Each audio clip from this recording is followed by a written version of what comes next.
अस्सलाम वालेकुम। बहुत सारे मरीज़ क्लिनिक में आते हैं। वो ये कहते हैं कि हमें कमर में दर्द है और कमर से हमारा पेन जो है पाँव तक जाता है।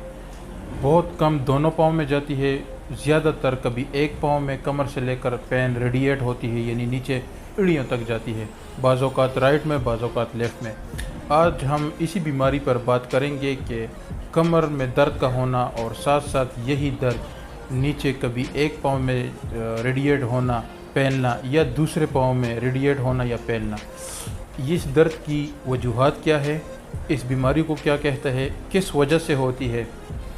और क्या इस मर्ज़ का इलाज सर्जरी है या दवाइयों के ज़रिए भी हम ठीक कर सकते हैं। सबसे पहले जब भी कोई दर्द कमर में हो या गर्दन में हो, जब वो रेडिएट करे यानी पहले कमर से पाँव तक, पहले एक पाँव में दूसरे पाँव में, तो ये मोस्टली शियाटिक पेन होती है। शियाटिक पेन का मतलब ये है कि हमारे एक नर्व होती है, एक नस होती है जिसे हम शियाटिक नर्व्स कहते हैं। जब भी ये कंप्रेस हो जाती है, यानी जब कंप्रेशन आती है, तो दर्द लाजमी बात है कमर में भी होगा और रेडिएट होगी ये पेन कमर से नीचे पाँव तक। गर्दन में अगर हमारे मोहरों में कोई मसला हो, सर्वाइकल जितने भी हमारे C1 2 3 जितने नेक के मोहरे हैं, गर्दन के मोहरे हैं, यहाँ पर अगर डीजेनरेटिव चेंजेस आएगी, सर्वाइकल स्पॉन्डिलाइटिस आएगा, इसके अलावा एजिंग फैक्टर के साथ जो डिजीज़ आती है, तो भी यहाँ पर जब तकलीफ़ होती है तो अक्सर ऐसे मरीज़ों को कंधों में दर्द, एक हाथ में दर्द का आना, बाज़ों का दोनों हाथ में दर्द का आना, तो गर्दन की वजह से यहाँ पर जब ये डीजेनरेटिव चेंजेस की वजह से, साख्ती तब्दीलियों की वजह से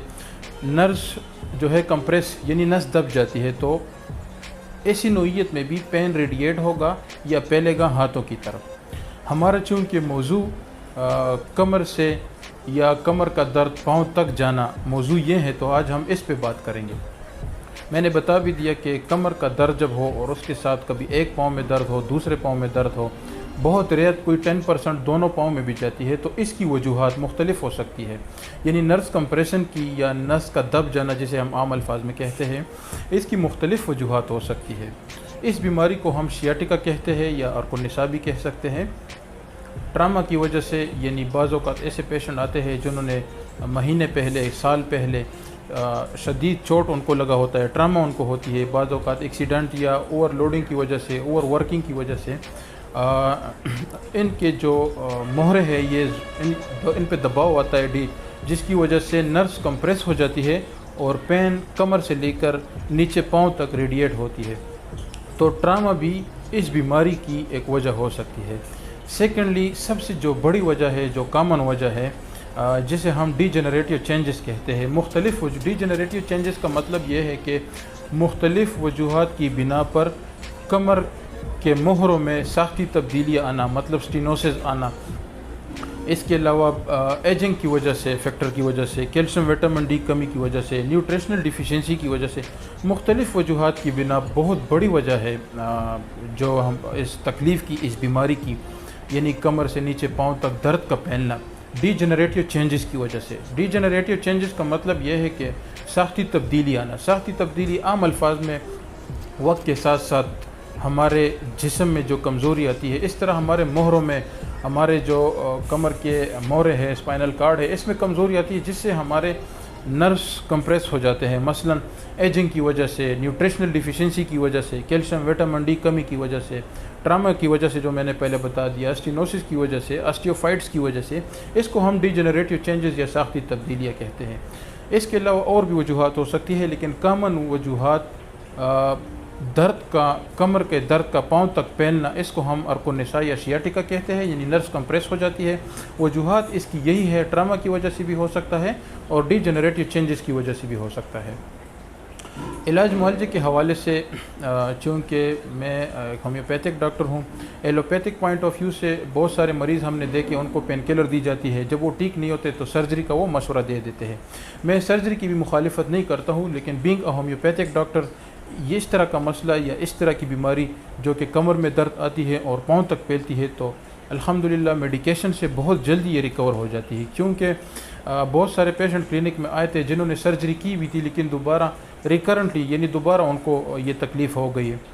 بعض مریضوں کو سرجری ایڈوائز کی گئی تھی، ان کو جب ہم نے دوائیاں دے دی تو وہ ٹھیک ہو گئے۔ علاج معالجے کے حوالے سے ابھی میں میڈیسن پہ بات نہیں کر سکتا ہوں، بہت ساری اس میں ادویات ہیں جس طرح ہمارے ہومیوپیتھک ڈاکٹر جانتے ہیں، مطلب سفلینیم ہے، اس میں روٹا ہے، ارسٹاکس ہے، ارنیکا ہے، کالیفاس ہے، کاسٹیکم ہے، بہت ساری ادویات ہے، لیکن ہم یہاں پہ سمپٹومیٹک یعنی علامات سمپٹومیٹک اپروچ بھی کرتے ہیں اور ان کی ایم آر آئی رپورٹ بھی دیکھتے ہیں اور مریض کی فزیکل ایگزامینیشن بھی کرنی پڑتی ہے۔ فزیکل ایگزامینیشن کا مطلب یہ ہے کہ ہم ان سے تھوڑا سا سمٹم لیتے ہیں کہ یہ تکلیف آپ کو کب سے ہوئی، مثلا اگر اس کو ٹراما سے ہوئی ہے، اس کی کوئی چوٹ لگا تھا، چوٹ لگنے کے بعد ہوئی تو ہم ٹراما بیس پہ یعنی چوٹ بیس پہ اس کا ٹریٹمنٹ کریں گے۔ اگر اس کو کوئی چوٹ نہیں لگی ہے تو ہم نے پھر ایم آر آئی یا ڈی جنریشن سائٹ پہ ان کا ٹریٹمنٹ کرنا ہے۔ اگر اس طرح بھی کوئی مسئلہ نہیں ہے تو پھر ہم سمپٹومیٹک اپروچ کرتے ہیں۔ سمپٹومیٹک اپروچ کا مطلب یہ ہے کہ بعض پیشنٹ آپ نے دیکھے ہوں گے کہ ان کو چلنے سے تکلیف ہوتی ہے، بعض پیشنٹ ایسے ہوتی ہے کہ ان کو بیٹھنے سے ان کے پاؤں میں اور کمر میں درد ہوتا ہے، بعض اوقات ایسے مریض بھی آتا ہے کہ ان کو چلنے اور بیٹھنے دونوں ہر حالت میں ہوتی ہے۔ تو ویڈیو کرنے کا مقصد